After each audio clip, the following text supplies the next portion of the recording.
ప్రియమైన వాళ్ళ ప్రభువైన యేసు క్రీస్తునామములో అందరికీ వందనాలు. మరి ఈ దినము మన యొక్క వాక్య ధ్యానం కొరకై మార్కు సువార్త 8వ అధ్యాయము 24వ వచనం చదువుతానండి. అది వాడు కనులెత్తి మనుషులు నాకు కనబడుచున్నారు, వారు చెట్ల వలె నడుచు కనబడుచున్నారని నాకు కనబడుచున్నారనెను.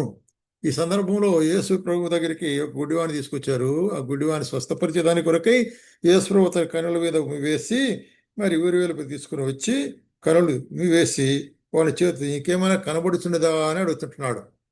అప్పుడు కనబడుతున్నది ప్రభు, అయితే మనుషులు చెట్ల వలె నడుస్తున్నట్టు కనిపిస్తున్నది.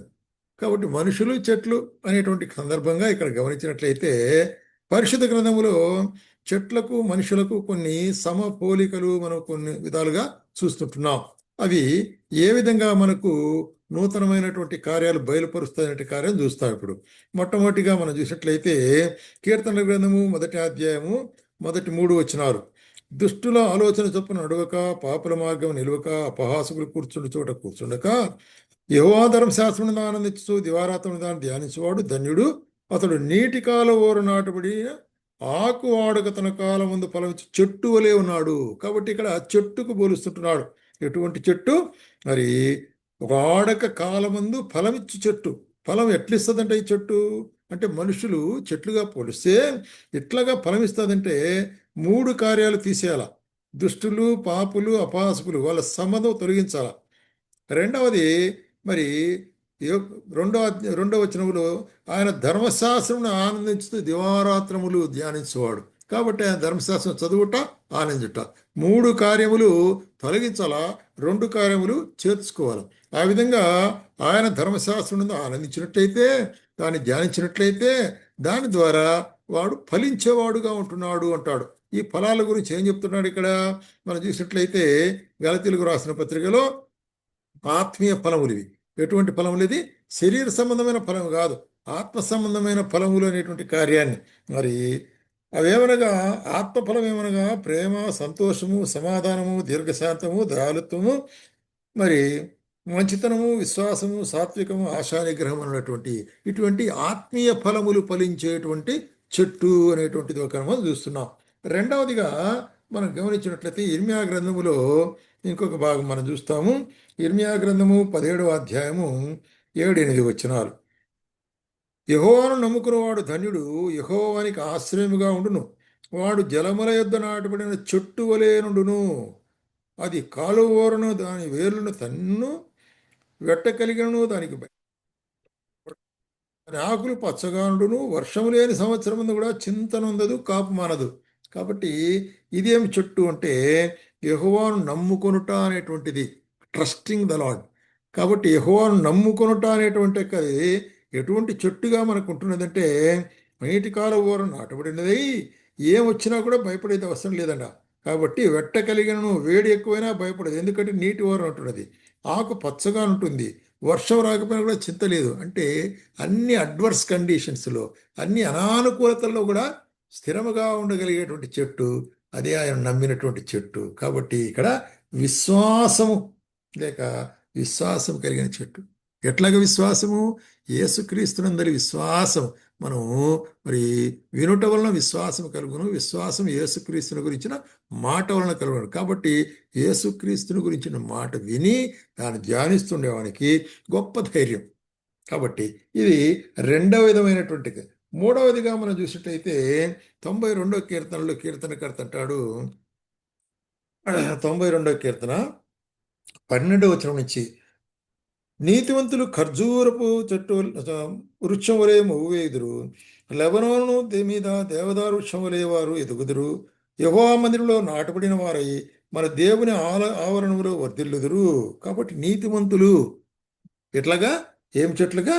ఖర్జూరపు వృక్షం వలె మొవ్వు వేయుదురు. కాబట్టి అది నూతనమైనటువంటి ఒక మొగ్గలు వేసేటువంటి, కాయలు కాసేటువంటిది. మరి యెహోవా మందిరంలో నాటబడి వర్ధిల్లుదురు, ప్రాస్పరస్. కాబట్టి ఇక్కడ చూసినట్లయితే ఫలములు పాయిస్తూ అభివృద్ధి పొందేటువంటి ఒక చెట్టుగా ఉంటున్నది కదా.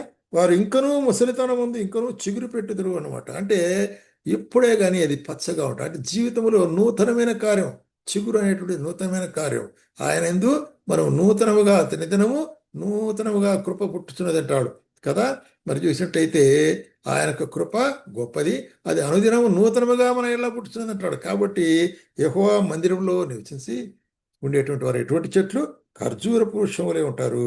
వారు మరి దేవదారు వృక్షములే పైకి, అంటే వారు ఆత్మీయంగా ఎదిగే వాళ్ళుగా ఉంటున్నారు అనేటువంటి కార్యం చూస్తున్నాం. అట్లాగే యెషయా గ్రంథంలో మరి 5వ అధ్యాయంలో మరి యెషయా ఒక మాట చెప్తుంటున్నాడు ఇక్కడ. నా ప్రియుని గురించి పాడేదను వినుడి, అతడు ద్రాక్ష తోటను నాకు ద్రాక్ష తోటను బట్టి నాకిష్టుడైన వాడిని గురించి పాడేదను వినుడి. సత్తువ గల భూమి మీద కొండ నా భూమి గల కొండ మీద నా ప్రియునికి ఒక ద్రాక్ష తోట కలదు. ఇక్కడ నా ప్రియునికి ఒక ద్రాక్ష తోట కలదు అంటాడు. ఆ ద్రాక్ష తోటలో త్రవ్వి రాళ్ళు అన్ని కూడా ఏరేసి శ్రేష్టమైన ద్రాక్ష తీగలు నాటినారంట. అయితే ఫలించేటప్పుడు మరి ద్రాక్ష పండ్లు ఫలింపగా అవి కారు ద్రాక్షలు కాసెను. కాబట్టి శ్రేష్టమైనటువంటిది ఇవ్వబడిన అది అయితే కూడా కారు ద్రాక్షలు కాదు. ఇక్కడ సమస్య ఏంటంటే తిరుగుబాటుతనం. వాటి శ్రేష్టము, దేవుని యొక్క శ్రేష్టతను గమనించకుండా తిరుగుబాటు చేయటం వలన మరి ఏమంటున్నాడు ఇక్కడ చూసినట్లయితే, మరి ఎటువంటి వారు ఉంటున్నారంటే కారు ద్రాక్షలు, అంటే అన్ప్రాఫిటబుల్, పనికిరానటువంటి కచ్చండు. ఎవరిది? ద్రాక్ష తోట నా యొక్క మరి జనులు అంటున్నాడు. ఇశ్రాయేలు జనులు ద్రాక్ష తోట అంటున్నాడు. దేవుడు దానికి కార్యం జరిగిస్తుంది. అయితే ఇశ్రాయేలుకు ఎన్ని మేలు చేసినా కూడా వారు తిరుగుబాటు చేస్తూ వచ్చినారు. కాబట్టి మన జీవితాల్లో నేర్చుకోవాల్సిన పాఠం ఏంటంటే, ఆయన మీద తిరుగుబాటు చేసినట్లయితే మన జీవితము సరైన ఫలములు ఫలించదు, చేదు ఫలములు ఫలించేదిగా ఉంటుంది. అది అసహించుకొనబడేదిగా ఉంటుంది, అది కొట్టివేయబడేదిగా ఉంటుంది. కాబట్టి దేవునికి ఎదుట మనం తిరుగుబాటు చేసేటువంటి స్వభావము మానుకొనవలసి సాగుంటున్నాము అనేటువంటి కార్యాన్ని ఇది మనకు బయలుపరిచే. అట్లాగే మనం 5వదిగా గమనించినట్లయితే యెషయా గ్రంథము 61వ అధ్యాయంలో 3వ వచనంలో, సియోనులో దుఃఖించు వారికి ఉల్లాస వస్త్రములను ధరింపజేయుటకును, బూడిదకు ప్రతిగా పూలదండను, దుఃఖమును ప్రతిగా ఆనంద తైలమును, భారద్వర్తమైన ఆత్మకు ప్రతిగా స్తుతి వస్త్రమును వారికిచ్చుట కారణను పంపినాడు. యెహోవా తన్ను మహిమపరుచుకున్నట్లు నీతిను మస్తకి వృక్షములను యెహోవా నాటిన చెట్లుని వారికి పేరు. కాబట్టి వారికి, ఎవరికి? వారికి యెహోవా నాటిన చెట్లు అని పేరంట. ఎవరికంటే సియోనులో నివసించే వారికి ఉల్లాస వస్త్రమని ధరింపజేస్తాడు. ఆయనందు మరి నిలిచుండు వారికి, ఆయనందు నమ్మకం ఉంచిన వారికి, నీతివంతులైన వారికి ఆయన నీతిని ఆపాదించుకొని. అక్కడ ఏముంటున్నది? బూడిద, దాని ప్రతిగా పూలదండ, దుఃఖము ప్రతిగా ఆనందము, భారము స్తుతి వస్త్రము అనేటువంటి చూసినట్లయితే మన యొక్క భారము, చింత, వ్యాకులత అంతా తీసివేసి ఆయన మనల్ని ఏమని చేస్తాడు? ఆనందింపజేసేవాడు ఉంటున్నాడు, స్తుతింపజేసేవాడుగా ఉంటున్నాడు. ఆ విధంగా తాను మహిపరుచుకునేవాడు ఉంటున్నాడు.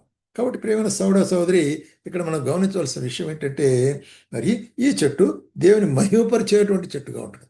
కాబట్టి చెట్టుకు మనుషుడికి సంబంధం పోల్చి మరి పరిశుద్ధ గ్రంథంలో మరి ఆయన యొక్క చెట్టు వలె, మరి ఫలించే చెట్టు వలె ఉండాలంటున్నాడు. అంటే ఆత్మీయ ఫలములు ఫలించుట్లో మనము మరి ముందుండవలసిన వారుగా ఉంటున్నాము అనే కార్యాన్ని ఇక్కడ మనకు బయలుపరచబడేది ఉంటుంది. కాబట్టి ఆ విధంగా ఆయన యొక్క వాక్యాన్ని ధ్యానిస్తూ ఆయన సన్నిధానంలో ఉంటూ దివారాత్రం ధ్యానించడం ద్వారా మనం ఏమవుతామంటే మరి ఫలించేటువంటి చెట్టుగా ఆయన మనలను మార్చేటువంటి వాడు ఉంటున్నాడు.